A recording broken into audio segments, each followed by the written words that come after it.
Bonsoir tout le monde, bienvenue à ce nouvel épisode du balado Dr. Kin. J'espère que vous allez bien. Ce soir, j'aborde encore une fois l'hypertrophie sous la perspective du volume. Avant d'aller un petit peu plus loin, juste m'assurer que tout le monde est là. J'ai fait des petites modifications dans mon setting, donc n'hésitez pas à me lâcher un petit coucou là, dans les commentaires ou dans le chat pour voir si j'arrive à avoir vos commentaires et vos questions. Donc, j'ai eu quelques petits pépins techniques pour être fidèle à mes habitudes. Donc, c'est ça, n'hésitez pas à me faire un petit coucou comme tel. Alors, hypertrophie, donc augmentation de la masse musculaire, j'en avais parlé dans un balado précédent. Alors, j'avais abordé le sujet un peu de la périodisation puis l'entraînement en hypertrophie. Donc, on s'entend que l'entraînement en musculation, une des premières vocations qu'on va retrouver lorsqu'on parle de conditionnement physique, d'entraînement fonctionnel, c'est beaucoup orienté vers des améliorations au niveau de la quantité de muscle, au niveau de la qualité, donc de la force ou de la puissance du muscle. Mais on va s'attarder un petit peu plus à la quantité de muscle, donc l'augmentation de la masse musculaire, l'hypertrophie. Il commence là, depuis, je dirais, à peu près 2015 environ, là, il commence à avoir un petit peu plus de publications scientifiques qui s'intéressent spécifiquement à l'hypertrophie. On commence à avoir plus d'infos, plus d'études qui vont se pencher vers ce qu'on appelle le bro science, là, donc essayer de voir qu'est-ce qui se passe lorsqu'on s'entraîne en musculation pour de l'hypertrophie, entre autres en utilisant des protocoles qu'on va retrouver sur le terrain, plus que des protocoles uniquement de laboratoire. Donc, il y a eu des études sur l'entraînement pyramidal descendant, ascendant, donc des drop sets, sur les super séries, sur l'entraînement en circuit, donc sur les répétitions forcées, les répétitions trichées. Donc, il y a eu beaucoup quand même d'informations puis de recherches qui commencent à sortir tranquillement. Ça devient intéressant. Et une des questions qui revient souvent, c'est la quantité de séries ou le volume comme tel d'entraînement qui doit être atteint pour maximiser les gains en masse musculaire. Donc, stimuler l'hypertrophie au maximum. Mais combien de séries il faut faire? C'est assez difficile d'y répondre clairement. Il y a des études qui se sont penchées là-dessus, qui ont regardé, qui ont comparé une série versus 2, versus 3, versus 5, etc., jusqu'à plus que 10 séries par groupe musculaire par semaine. Donc, on voit qu'il y a un intérêt, il y a un souci d'essayer de quantifier le volume comme tel. Mais d'emblée, si on définit le volume d'entraînement, c'est la quantité totale de travail qui est complétée pendant une séance d'entraînement. Donc, c'est la façon la plus simple de le quantifier, et c'est ce qui a été fait dans les études initiales sur l'hypertrophie. Mais ça a été de déterminer le nombre de séries qui étaient complétées par groupe musculaire en standardisant le nombre de répétitions. Donc, tout le monde faisait, par exemple, des séries de 10 et on faisait 1, 2, 3, 4, 5, 6 séries, etc., toujours de 10. Ça a ses limites. Ça a des limites importantes, entre autres parce que le nombre de séries qui est complété, dès qu'on change le nombre de répétitions, on ne peut plus comparer comme tel.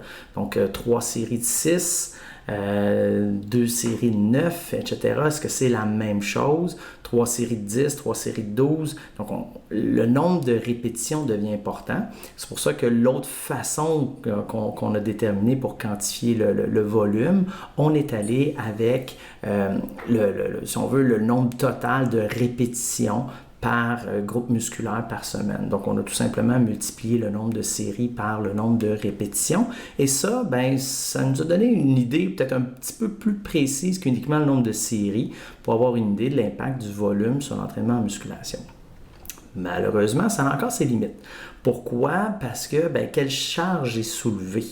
Donc, ça aussi, ça va être un élément important, surtout que si on regarde la capacité des gens à évaluer la charge pour le nombre de répétitions prescrites n'est pas très très bonne, donc ça peut avoir un impact. Donc d'ajouter le tonnage, donc le calcul du tonnage, donc le nombre de séries fois le nombre de répétitions fois la charge soulevée, qui va nous donner une somme de kilos, bien ça c'est une autre façon aussi de déterminer le volume, puis de quantifier l'impact ou d'essayer de trouver la relation entre le volume puis l'hypertrophie ou les différents mécanismes associés à l'hypertrophie. Ça a également ses limites parce qu'il y a une autre variable qui est importante. Comme je le mentionnais au début, le volume, c'est la quantité totale de travail qui est réalisée. Donc, la quantité totale de travail, ça veut dire quoi? Bien, ça veut dire que c'est des joules. Donc, il faut inclure la distance aussi. Alors ça, c'est un autre facteur qui est très rarement compilé. Donc, dans le fond, on va parler du nombre de séries, fois le nombre de répétitions, fois la charge, fois la distance sur laquelle on déplace la charge. Donc ça va puis si on multiplie tout ça par la gravité, mais ça va nous donner des joules. Donc le travail devient à ce moment-là possiblement une des meilleures mesures pour quantifier le volume d'entraînement en hypertrophie. Malheureusement, ça a été peu ou pas fait dans la littérature scientifique. Ce n'est pas les choses qu'on a observées ou qu'on a cherché à quantifier afin de l'associer encore une fois avec des mesures d'hypertrophie. Et il faut rajouter une couche encore. Donc, lorsqu'on parle du volume, eh bien, on va avoir, si on veut, une surcharge et il faut essayer de voir l'impact sur l'individu. Donc, il y a une réponse individuelle à une surcharge d'entraînement et c'est là qu'on va parler de surcharge externe et de surcharge interne. Donc, la surcharge externe, c'est un petit peu comme je vous ai mentionné, comme j'ai montré pour les différents calculs, nombre de répétitions, nombre de séries, le tonnage ou encore le travail réalisé. Donc ça nous donne une idée de la surcharge externe, donc la quantité de travail mécanique qui est réalisée, mais l'impact sur l'individu, ça c'est plus rarement quantifié. Donc comment la personne répond à un volume d'entraînement X, bien, ça peut avoir un impact sur sa réponse en hypertrophie. Donc ça va être un élément qui est aussi important. Alors, on va parler d'un peu de la relation entre la surcharge interne et la surcharge externe. La façon la plus simple de déterminer l'impact de la surcharge interne, donc vraiment ce qui est vécu, perçu, c'est d'ajouter une valeur d'indice de perception de l'effort ou encore des marqueurs biochimiques. Donc, les marqueurs prise de sang et compagnie, créatinine, cortisol, certains paramètres du système immunitaire, c'est intéressant, mais on s'entend que c'est difficilement accessible pour le commun des mortels qui s'entraînent. Déjà que juste avec les calculs, c'est beaucoup de travail, c'est pas facile. Là, s'il faut rajouter des mesures biologiques, c'est difficile. Donc, l'indice de perception de l'effort, ça va être l'élément le plus facile, le plus accessible, qui va nous permettre de mesurer la réponse physiologique et psychologique à une surcharge externe. Donc, à un volume donné, à une quantité de séries, de répétitions et de charges, comment la personne répond. Donc, est-ce qu'elle trouve ça difficile, facile, moyennement, etc. Donc, d'habitude, on va prendre une échelle de 1 à 10, là, 1 étant extrêmement facile, 10 étant très, très, très éprouvant. Et ça, bien, ça nous permet d'avoir une idée de comment la personne réagit face à l'entraînement puis à la surcharge, donc au niveau de sollicitation.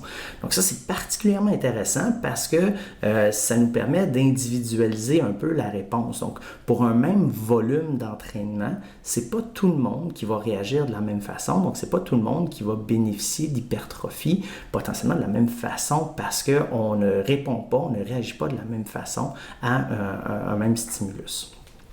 Donc, je sais que ça part avec des éléments compliqués.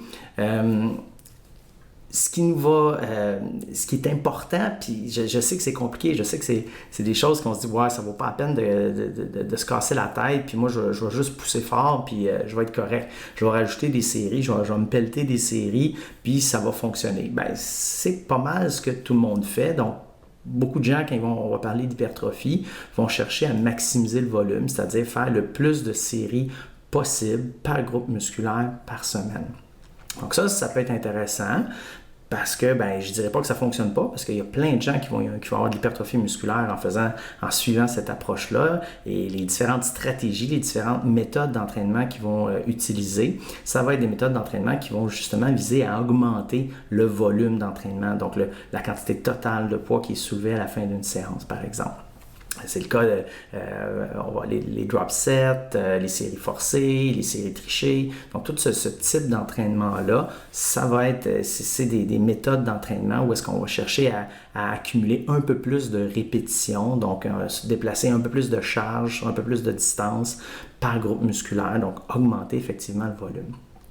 Alors, c'est la stratégie numéro 1. Il y a plusieurs auteurs, plusieurs entraîneurs aussi qui vont revendiquer que le volume, c'est définitivement la variable la plus importante au niveau du développement musculaire. Moi, je dirais que c'est probablement plus compliqué que ça. Le volume englobe beaucoup de choses. D'en faire plus, potentiellement, oui, ça peut être bénéfique pour l'hypertrophie. Le problème, c'est que ça ne fonctionnera pas pour tout le monde parce que ce n'est pas tout le monde qui va en faire plus de la même façon. Le plus bel exemple de ça, c'est ce qui va arriver, c'est qu'il y a beaucoup de gens qui ont besoin d'augmenter le volume d'entraînement parce que l'intensité qui déploie sur chaque exercice, sur chaque série, elle est sous-maximale. Donc, ce qu'on soupçonne qui est l'élément déclencheur de l'hypertrophie, ça va être majoritairement la relation entre l'intensité et le volume. Donc là, où on va trouver le meilleur compromis entre une intensité suffisante pour un volume adéquat. Où je veux en venir, c'est que il y a beaucoup de gens qui vont avoir tendance à sous-estimer les charges qu'ils vont utiliser. Et c'est pas des gens où est-ce que volontairement ils vont dire « Moi, je suis paresseux, je travaille pas fort, je le sais. » Les gens vont souvent dire « Je travaille, je pourrais pas faire une série de plus, je pourrais pas faire une répétition de plus, j'ai vraiment donné mon maximum. » Il y a une belle étude qui s'est penchée là-dessus, qui ont observé, puis là-dessus, merci à mon collègue Alexandre Busque de m'avoir mis ça sous le nez. La belle étude s'est penchée là-dessus pour essayer de voir c'était quoi l'écart entre la charge que les gens utilisaient versus la charge qui serait capable de prendre ou qui devrait prendre. Donc ça, je n'avais probablement déjà parlé dans un balado précédent. On avait testé, on s'est amusé à tester ça avec des tests de force, puis prédire la charge, puis demander aux gens, combien tu mets pour faire 10 reps, comparer avec les résultats sur un test de force, puis quelle charge on devrait utiliser, puis valider tout ça. On avait eu des écarts assez importants avec les membres inférieurs puis les membres supérieurs sur des exercices de développé incliné sur presse, un leg press, sur un développé horizontal pour les membres supérieurs, donc un chest press, puis sur une traction verticale à poulie, un lat pull down. Donc, on a eu des écarts quand même assez importants et l'étude qui a été publiée en 2021, c'est ça aussi que ça relate. Donc, c'est assez intéressant, ça va dans la même direction. On avait des écarts. La moyenne des gens avait complété à peu près 16 répétitions avec une charge qui, eux, pensaient être en mesure d'en faire 10. Donc, on a 6 répétitions d'écart. Pour vous donner une idée, qu'est-ce que ça représente, 6 répétitions d'écart? C'est une sous-estimation de la charge selon les groupes musculaires, selon les mouvements, là, ça va varier, mais entre 15 et 30%. Donc, ce sont des gens qui vont s'entraîner avec une charge qui est de beaucoup inférieure à ce qu'on devrait avoir. Donc, au lieu de s'entraîner avec une charge qui représente, par exemple, 70-80% de notre capacité, on se ramasse à s'entraîner avec une charge qui est à peu près 55, 60, 65% de nos capacités top. Donc, qu'est-ce que ça fait ça? Ça fait que pour avoir un impact sur le muscle comme tel, je dois m'assurer de prolonger, si on veut, mon effort dans le temps. Donc, c'est pour ça que je dois rajouter une grande quantité de séries si je veux avoir un effet tangible sur le muscle, parce qu'à chaque série que je fais, la stimulation n'est pas optimale. Donc, je vais l'avoir à l'usure, dans le fond. Si en 3 séries, si j'ai travaillé sous max, si je veux vraiment stimuler mon muscle le plus possible, il va falloir que je rajoute une 4e, une 5e, une 6e série. Donc ça devient un élément important parce qu'on va avoir des gens qui vont faire 3 séries et qui vont avoir des gains en hypertrophie. On va avoir des gens qui vont faire 6 séries et qui vont avoir des gains similaires en hypertrophie. Pourquoi? Bien, possiblement parce que le 3 séries de l'un et le 6 séries de l'autre sont équivalents au niveau de la sollicitation. Donc, on a probablement quelqu'un qui va faire 3 séries et qui va avoir une charge beaucoup plus adéquate, beaucoup plus proche de la charge optimale pour son nombre de répétitions prescrit que la personne qui va faire 6. Alors ça, selon moi, bien humblement, là, ça explique beaucoup d'écarts qu'on a entre différentes études qui vont observer l'impact du volume sur l'hypertrophie ou encore l'impact de l'intensité sur l'hypertrophie. On va se ramasser avec une grande variabilité au niveau de l'individu et à la base, lorsqu'on fait le postulat que les gens ont été soumis au même volume et que ça a le même impact interne sur eux, ben c'est là qu'on va se tromper parce qu'on n'a pas exactement le même impact interne. Donc ça, c'est quelque chose qui va faire en sorte que nos adaptations peuvent être différentes d'une personne à l'autre. Alors, oui, le volume, définitivement, c'est un élément majeur dans ce qui est le développement de l'hypertrophie musculaire. Il y a plusieurs études qui vont avoir cumulé suffisamment de données pour aller pouvoir conclure de façon décente que c'est le cas. Puis on a des écarts, là, par exemple, entre 5 séries puis 9 séries. Il y a environ, là, de mémoire, une dizaine de pourcents plus de gains en faveur du plus grand nombre de séries. Donc oui, quand on est capable de cumuler un plus grand volume, bien, effectivement, il va y avoir des gains un peu plus importants en hypertrophie. Mais ça, c'est ce qu'on oublie très souvent de mentionner, c'est conditionnel à ce que l'intensité, on ait un seuil minimal d'intensité qui soit atteint. Donc, ce seuil minimal d'intensité-là, ben, il faut se rapprocher le plus possible de notre vrai RM. Donc, si j'ai 4 séries de 10 à faire à 10 RM, ben, il faut que je sois en mesure de faire un vrai 10 RM et non pas 10 répétitions. Je pense que je suis plus capable, mais en réalité, j'aurais pu en faire 16. Donc là, on se ramasse à faire 3-4 séries de 10 répétitions à 16 RM, ce qui est à peu près l'équivalent d'un échauffement spécifique. Donc, c'est là que l'augmentation du volume, ben, elle vient compenser pour une erreur qu'on fait. Donc, d'ajuster l'intensité, ça va permettre d'avoir un impact potentiellement plus important sur le muscle et lorsqu'on va progresser, on va être capable d'ajouter une série de plus, une troisième série, etc., etc. Quand on va être capable d'additionner les séries et effectivement augmenter son volume, ça va reposer sur une intensité qui est appropriée. Et cette intensité-là va faire en sorte que le volume va être bénéfique et non pas augmenter la quantité de séries qu'on va faire par semaine et diminuer l'intensité. Donc, on se ramasse à avoir pas nécessairement une plus grosse sollicitation pour améliorer, si on veut, les structures musculaires puis favoriser l'hypertrophie.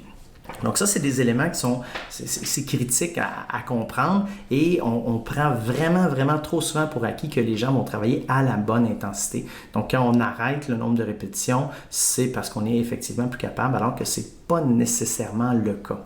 Donc ça, c'est première chose à considérer là, avant de chercher à augmenter notre volume d'entraînement. On veut vraiment, vraiment s'assurer que l'intensité est appropriée, puis le fait d'augmenter le volume ne se fait pas au détriment de l'intensité. Donc ça va être un élément qui va être très, très important. Ensuite de ça, dans les autres choses à considérer, il y a plusieurs études qui, entre autres, lorsqu'on va parler d'intensité, donc des études qui vont favoriser une plus grande intensité au détriment du volume, qui vont dire qu'on a autant d'effets sur l'hypertrophie. Une chose qu'il faut faire attention dans ces études-là, il y a beaucoup d'études qui sont sur des durées de 6 à 12 semaines. Donc, ce n'est pas tellement long pour être en mesure de quantifier l'hypertrophie. Et il y a aussi plusieurs études qui vont uniquement quantifier, si on veut, la synthèse des protéines proche de l'entraînement. Donc, on va vraiment mesurer l'activation de certaines voies métaboliques et qui sont associées à l'hypertrophie. Et plus ces voies-là sont activées post-entraînement, plus on va conclure que l'entraînement est bénéfique pour l'hypertrophie. Mais ce n'est pas tout à fait vrai parce qu'il y a d'autres paramètres qui vont venir influencer l'hypertrophie. Donc, si jamais ma synthèse des protéines est activée pendant 2 heures après l'entraînement, puis que j'ai un bilan positif, c'est merveilleux, mais je n'irai pas synthétiser 2 kilos de muscle en 2 heures. Alors, qu'est-ce qui va se passer dans les heures, les jours, les semaines qui suivent? Et ça, c'est pas toujours observé lorsqu'on on va travailler avec des différents protocoles visant l'hypertrophie. Donc, on va un peu conclure rapidement que parce que la synthèse des protéines est stimulée avec une variable d'entraînement, systématiquement, on va avoir un effet sur l'hypertrophie et le gain de masse musculaire. Donc, ce n'est pas nécessairement le cas, ce n'est pas quelque chose qui va toujours se traduire par un gain en masse musculaire. Donc, il faut faire attention lorsqu'on va avoir un indicateur indirect, si on veut, de l'augmentation de la masse musculaire. Donc, de voir que des voies métaboliques sont stimulées, c'est super intéressant, c'est pertinent, mais il faut s'assurer que ça se concrétise, ça se matérialise dans une augmentation de la masse musculaire sur plusieurs semaines. Ensuite de ça, si on regarde si je reviens un peu au volume, puis on regarde un élément aussi qui m'a frappé, c'est qu'il y a quelques études qui sont penchées sur l'effet de l'augmentation du nombre de séries sur l'hypertrophie et ils ont essayé de corriger pour voir si l'âge avait un impact, donc si les personnes plus vieilles, plus jeunes répondaient différemment, ou encore si le sexe avait un impact, si les hommes ou les femmes répondaient différemment. Alors, ce que certaines études ont réussi à démontrer ou n'ont pas observé, c'est un effet de l'âge et du sexe. Donc, l'augmentation du volume pour l'hypertrophie, ça ne semble pas être affecté par le fait qu'on soit un homme ou une femme ou le fait qu'on soit plus âgé. Donc, il semble y avoir une réponse quand même assez universelle lorsqu'on va augmenter le volume d'entraînement, toujours lorsqu'on va s'assurer que l'intensité suit, donc l'intensité est appropriée, mais on devrait observer une augmentation de la masse musculaire et la dose réponse semble plafonner aux alentours de 10 séries par groupe musculaire par semaine. Ça aussi, il faut être prudent parce que ce n'est pas facile à comptabiliser. Ce n'est pas uniquement des exercices uniarticulaires qu'on va faire en musculation. On va faire des exercices polyarticulaires. Donc, il y a plusieurs groupes musculaires qui vont être impliqués. Alors, le volume total peut être un peu plus compliqué à calculer que uniquement si on veut un exercice de biceps puis un exercice de triceps. Donc, si je fais du squat, il y a plusieurs groupes musculaires qui vont être impliqués dans les membres inférieurs, même dans les membres supérieurs un peu. On va avoir au niveau du tronc là, une sollicitation aussi. Donc, ces exercices polyarticulaires-là vont venir un peu compliquer notre calcul du volume et on peut se ramasser en faisant une sélection, un certain type de sélection d'exercices. On peut se ramasser à augmenter notre nombre de séries qu'on fait en entraînement, mais à diminuer le volume d'entraînement pour certains groupes musculaires. Un exemple de ça, c'est que si je fais des séries sur un leg extension, une extension de la jambe pour les quadriceps, flexion de la jambe pour les ischio-jambiers, et je fais 8 séries au total, 4-4 sur ces groupes musculaires-là. Si je décide de faire 8 séries de squat, au lieu de faire 4 séries de leg extension, leg curl, je me ramasse à avoir un travail qui est différent. Donc là, comment c'est réparti? Ce ne sera pas exactement de la même façon et aussi spécifique que sur un exercice qui est isolé. Donc, il faut faire attention des fois avec une sélection d'exercices donnés. On peut se ramasser à diminuer ou augmenter de façon trop importante le volume par groupe musculaire, ce qui va faire en sorte que on n'aura peut-être pas les adaptations escomptées. Donc, ça aussi, ça va être un élément à considérer. Donc, si j'y vais, parce qu'encore une fois, je suis vraiment pas sûr que techniquement tout va bien, puis que peut-être que je parle dans le vide, puis que je perds mon temps, mais écoutez, au pire, on ira à la reprise vidéo, puis je le referai. Donc, si je résume avec quelques éléments clés dans la gestion du volume d'entraînement. Donc, dans un premier temps, oui, l'augmentation du volume, ça semble être favorable pour l'hypertrophie. C'est conditionnel à une intensité minimale. Donc, l'intensité minimale, d'habitude, on parle d'en haut de 70% environ du 1RM. Là, on a réévalué un peu à la baisse là, ce pourcentage-là. Et un élément qui va être important, c'est qu'il faut idéalement se situer réellement à plus ou moins 2 répétitions à peu près du RM prescrit. Donc, si j'ai 10 répétitions à faire, donc 2 séries de 10 à 10 RM, il faut que réellement là, je sois entre 8 et 12 à peu près, là, que je donne mon max comme tel et qu'on soit le plus proche possible de ça et non pas en faire 10 alors que mon RM réel est à 16. Donc, je ne sais pas si vous comprenez là-dessus, là. Mais on veut vraiment être certain que notre intensité est minimalement proche des RM. Donc ça va être intéressant. Donc Jonathan, avoir un tempo de 6 secondes, avoir une période d'explosion dans l'effort, ben ça a moins été regardé parce que c'est un peu plus difficile. Il y a eu quelques études sur le tempo, le temps sous tension, la phase de raccourcissement du muscle, la phase d'allongement, les pauses d'intransition. C'est des facteurs, a priori, le tempo comme tel, je trouve qu'il va venir fausser un peu la donne, qui rend plus difficile de bien quantifier l'intensité, le volume.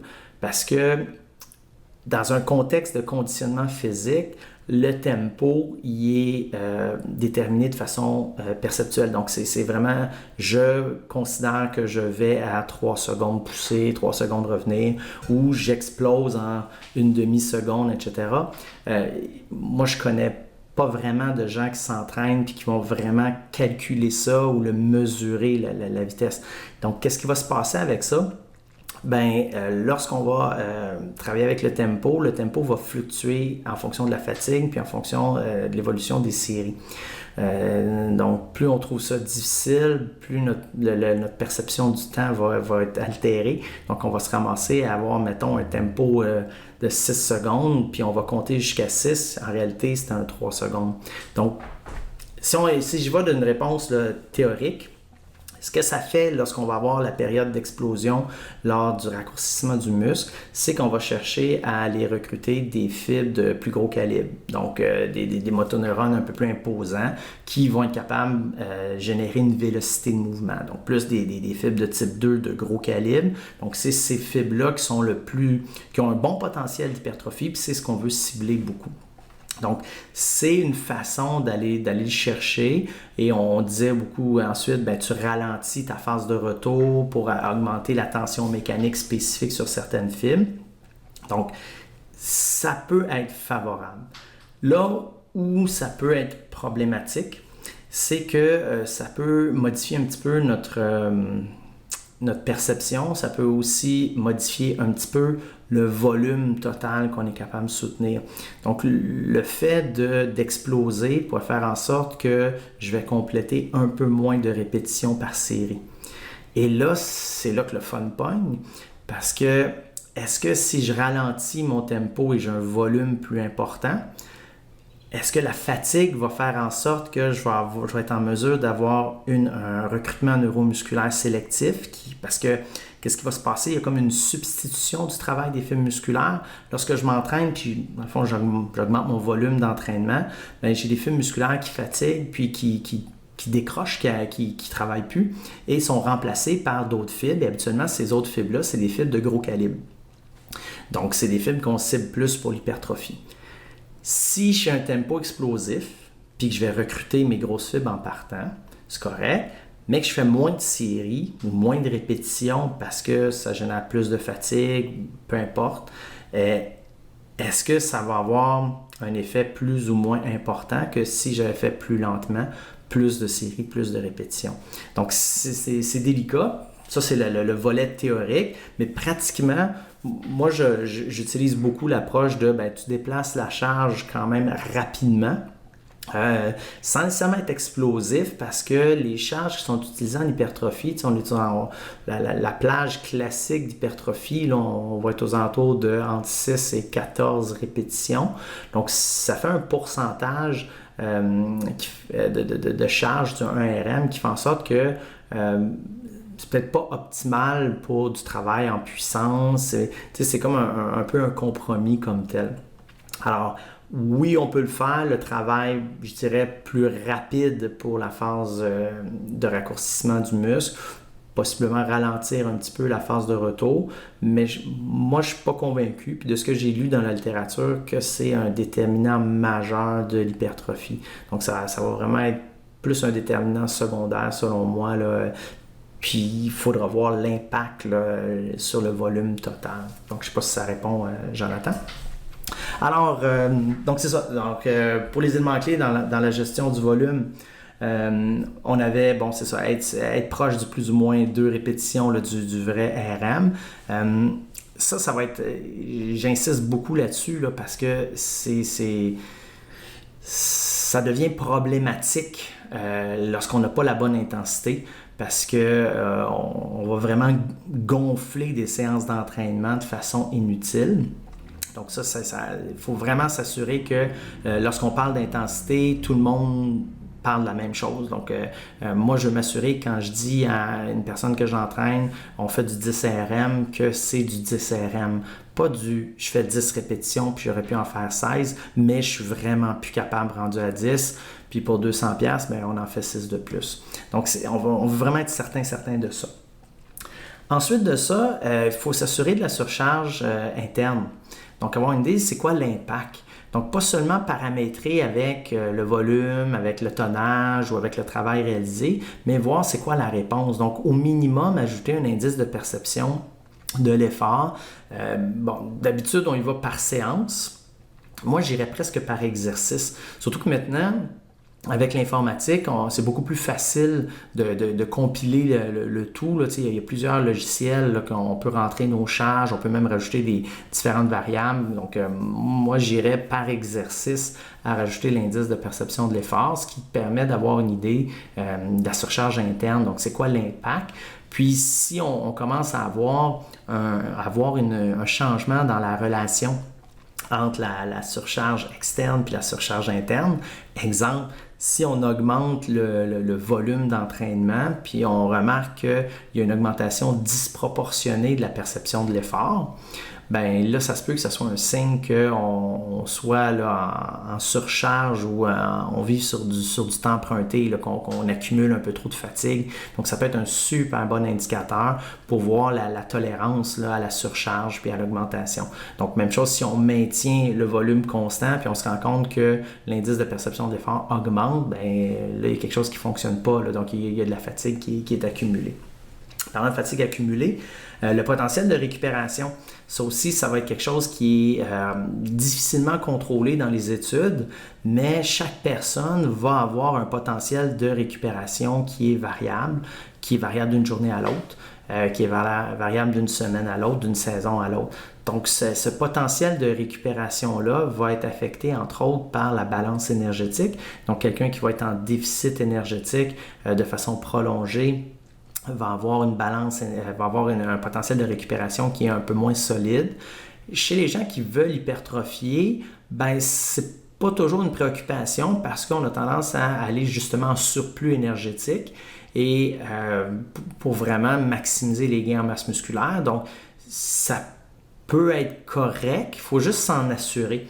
Puis s'assurer qu'on n'est pas trop non plus, j'en parlais aussi dans un autre balado, mais d'avoir une surcharge trop importante au niveau des calories, ben ça peut nuire au processus hypertrophique. Donc, il faut s'assurer d'être un petit peu over et surtout être en surplus au bon moment, donc majoritairement autour de l'entraînement, autour des périodes où il va y avoir de la synthèse des protéines. Donc, on veut vraiment s'assurer que là, on va maximiser le surplus énergétique sans nécessairement avoir un surplus énergétique trop important sur 24 heures. L'autre élément qu'il faut aussi considérer, c'est qu'on ne peut pas uniquement jouer sur une variable. Donc, on ne peut pas juste dire j'augmente le volume parce que ça risque d'avoir un impact sur l'intensité et ça risque aussi d'avoir un impact sur la relation effort-repos, donc la densité. Donc, c'est des éléments que faut considérer. La densité, c'est vraiment, je dirais, la variable mal aimée, puis qui est très étroitement associée au volume. Donc, la densité, en réalité, c'est combien de temps ça prend pour faire sa série, puis combien de temps on a de repos. Et ça va conditionner, si on veut, la quantité de séries qu'on est capable de faire. Si je prends 3 secondes de pause entre chaque série, bien, le volume que je vais être capable de cumuler va être beaucoup moins grand. Et la surcharge perçue, donc mon indice de perception, l'effort va être beaucoup plus élevé. Donc, plus moi, mes entraînements sont denses, donc plus j'ai des efforts qui sont longs, plus j'ai des repos qui sont courts, plus la perception d'effort est affectée, elle va augmenter. Donc ça aussi, ça peut venir fausser certaines façons de paramétrer nos efforts. Sans nécessairement que ça soit beaucoup plus exigeant en termes d'effort total, vu que les repos sont plus courts, on peut percevoir une séance comme étant plus difficile. Ça aussi, c'est pas quelque chose qui est simple à comprendre, mais si par exemple, je fais une séance d'entraînement avec 30 séries au total pour les muscles que j'ai travaillés, je vais percevoir une certaine fatigue, un certain effort associé à ça. Si je fais 15 séries, ben, le travail que je vais avoir fait va être moindre. Potentiellement, l'impact sur mes structures va être aussi moins important et les adaptations potentiellement moins importantes. Sauf que si j'ai des repos très courts, et c'est la raison pourquoi je fais seulement 15 séries, donc la moitié du travail comme tel, je vais peut-être percevoir cette séance-là comme étant beaucoup plus difficile que la séance à 30 séries, alors qu'elle ne le sera pas nécessairement. Donc ça vient fausser un petit peu notre perception de l'effort. C'est pas simple, et surtout que la perception de l'effort, par définition, ben, c'est subjectif. Donc ça va être difficile de bien standardiser pour ça, mais il faut être conscient que si on joue sur les temps de repos, ça peut influencer beaucoup la réponse à l'hypertrophie parce que ça peut jouer sur comment on paramètre nos structures puis comment les séances vont être perçues. Ensuite de ça, l'autre élément, on va avoir la fréquence des séances d'entraînement. Il y a beaucoup d'études qui vont parler du nombre de séries par groupe musculaire par semaine, mais c'est pas la même chose faire une journée de 5 séries ou 5 journées de 1 série. Alors, quand on compile le volume total dans les études, puis on ne regarde pas la fréquence de stimulation, eh bien, ça peut venir fausser nos conclusions. Donc, de faire 5 séries lundi et les 5 prochaines séries vont seulement être le lundi suivant, c'est pas la même chose que j'ai fait une série du lundi au vendredi. Alors ça, c'est aussi un élément qui est important. Donc, la distribution du volume d'entraînement, ça va être un facteur qui va influencer dans un premier temps le volume total. Je donne un exemple. Il est possible que si on augmente la fréquence, donc si je m'entraîne à tous les jours, c'est possible que je vais être capable de cumuler un volume légèrement plus élevé. Entre autres, chez quelqu'un, je dirais que débutant intermédiaire. Plus on va avancer, plus la personne va avoir une grande tolérance, une grande capacité à soutenir un volume par séance plus importante. Donc à ce moment-là, on observerait possiblement une moins grande réponse associée à la fréquence.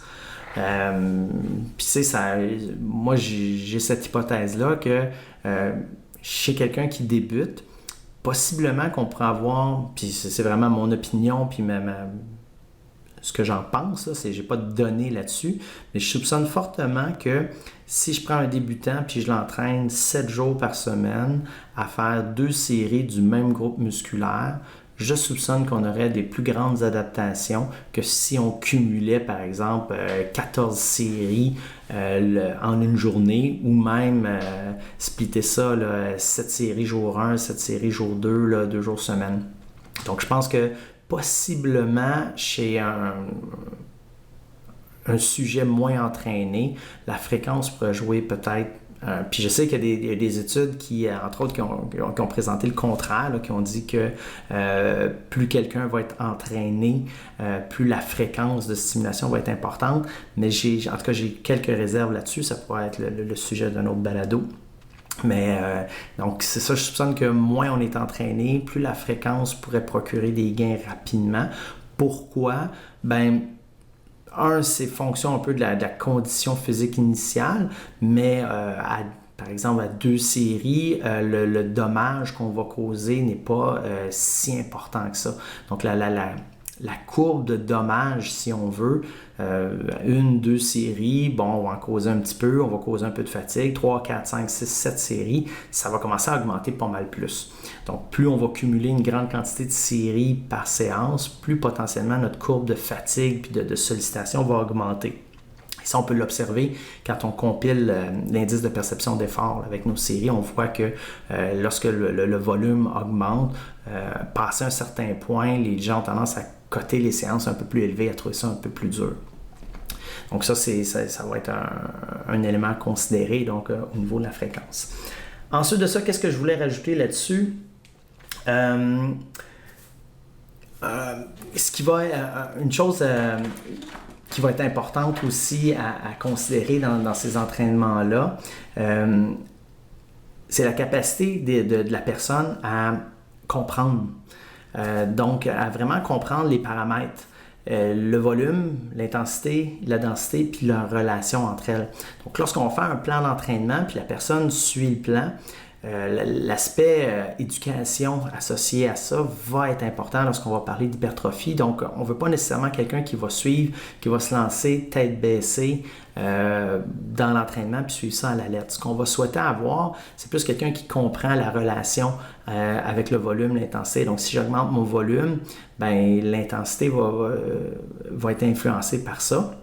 Et que la personne soit consciente aussi que sa perception de l'effort va être affecté par ses temps de repos. Puis aussi, un autre facteur que je n'ai pas mentionné, mais c'est l'intensité. Donc, plus on augmente la charge, plus on diminue les répétitions, on semble avoir une certaine augmentation presque disproportionnée de la perception d'effort. Ça, entre autres, l'étude que je vous parlais sur le nombre de répétitions, tout ça, ils ont aussi regardé, entre autres, la perception de l'effort, puis on remarque qu'un entraînement en hypertrophie versus un entraînement en force. Donc, l'entraînement en hypertrophie, on a des séries de 8, 10, 12 répétitions. Le volume d'entraînement, eux, ils l'ont quantifié avec le tonnage, donc la quantité de kilos au total soulevés était, je dis n'importe quoi, à 8000 kilos par séance. Ça, c'était pour le groupe hypertrophie. Et on avait le groupe en force, qui, eux, faisaient à peu près la moitié du tonnage, donc à peu près 4000.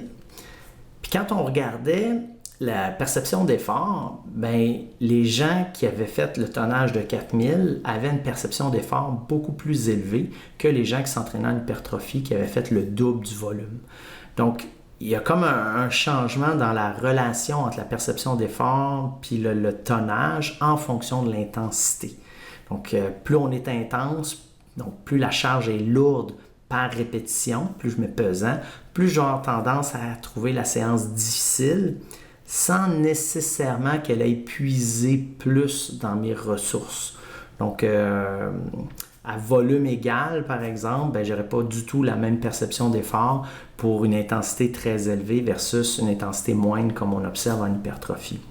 Donc ça aussi, c'est des choses que lorsqu'on explique, puis je suis pleinement conscient que ce n'est pas des concepts qui sont simples, ça prend beaucoup d'explications, ça prend de la patience aussi, mais je pense que quand le participant commence à comprendre ça, on peut commencer à avoir on peut valider de façon un peu plus solide l'impact réel que la séance d'entraînement a sur la personne. Et lorsqu'on augmente le volume, on va avoir une plus grande sensibilité dans nos mesures pour être capable de déterminer si effectivement on augmente la sollicitation et si on a une réponse positive qui s'en va dans la bonne direction. Donc, c'est pas mal ça que j'avais à jaser sur le volume et l'hypertrophie. Donc, effectivement, oui, si on augmente le nombre de séries, ça devrait augmenter la masse musculaire, mais il y a quelques conditions là, à respecter. Donc, s'assurer que l'intensité va être adéquate, s'assurer que la récupération est là, puis la répartition aussi un petit peu du nombre du volume au courant de la semaine ou du mois. Ça aussi, c'est des éléments qui sont à considérer. Donc, c'est très difficile de concevoir une étude scientifique pour bien isoler le volume, l'intensité, puis voir l'impact. C'est vraiment, vraiment difficile. C'est un casse-tête. Il y a à chaque fois là, qu'il y a une étude qui sort, je suis convaincu que les auteurs là, ils se sont dit « Ah là, on l'a réussi, on l'a bien fait ». Puis il y a toujours quelqu'un après ça qui va sortir « Oui, mais ça n'a pas été quantifié, ça n'a pas été quantifié ». Puis les auteurs ils disent « Bon, comme le coyote et le roadrunner, là, back to the drawing board, on recommence à à dresser les plans d'une autre étude pour essayer de contrôler pour ce facteur-là. C'est vraiment, vraiment difficile, là. C'est pas facile de mesurer l'hypertrophie, c'est pas facile de mesurer variable d'entraînement, c'est pas facile d'entraîner du monde puis standardiser les choses. C'est juste standardiser pour les apports nutritionnels. Imaginez, il faut que les gens standardisent ce qu'ils mangent pendant 8, 12, 15, 20 semaines de l'étude. Puis il faut s'assurer que les calories puis les macronutriments sont appropriés pour chaque personne, que ce n'est pas un facteur confondant qui va diminuer la réponse à l'entraînement. Donc juste ça, c'est une variable épouvantable. L'activité physique sur 24 heures, la sédentarité, juste pour encore une fois en parler, le sommeil, etc. Ça aussi, c'est des paramètres que moi, j'ai jamais vu de contrôle ou de considération pour ça dans les études sur l'hypertrophie qui cherchaient à mesurer le volume. Donc ça aussi, c'est des choses qui vont avoir un impact, qui vont influencer le tout. Fait que c'est clair que quand on a autant de variables qui ne sont pas contrôlées, c'est sûr qu'il va y avoir une étude puis une autre qui va dire son contraire. Ça, c'est clair. Puis c'est pas parce que l'étude A se trompe et l'étude B a raison et inversement, c'est tout simplement parce qu'il y a trop de paramètres qui ne sont pas mesurés qui viennent brouiller les cartes. Donc ça va prendre beaucoup d'études pour réussir à contrôler pour ça. Et malheureusement, l'hypertrophie, c'est pas un sujet qui se finance beaucoup, c'est pas un sujet qui est super sexy là, en recherche comme tel, bien que les dernières années... ça s'est amélioré, là. Donc, c'est ça. Fait que ça va être des choses à observer. Ouais, ben écoute, Jonathan, désolé si la connexion a été plus dure ce soir. Écoute, je vais essayer de régler le tout et essayer de voir là, qu'est-ce qui a été le pépin. J'ai eu à faire quelques petits changements dans ma configuration. Donc, je vais voir réviser ça. Donc, écoutez, sur ce, étant donné que la connexion n'est pas super bonne, je vous dirais, si vous avez des questions, des commentaires, vous pouvez toujours les mettre à la suite. Sinon, vous pouvez m'écrire, donc soit via Messenger, soit via la page du Dr. Kin, n'hésitez pas. Vous pouvez m'écrire, puis je vais tâcher de répondre à vos questions. Même chose si vous avez des choix de sujets, des demandes spéciales, n'hésitez pas, ça me fait plaisir. Et sur ce, je vais vous souhaiter une super bonne soirée.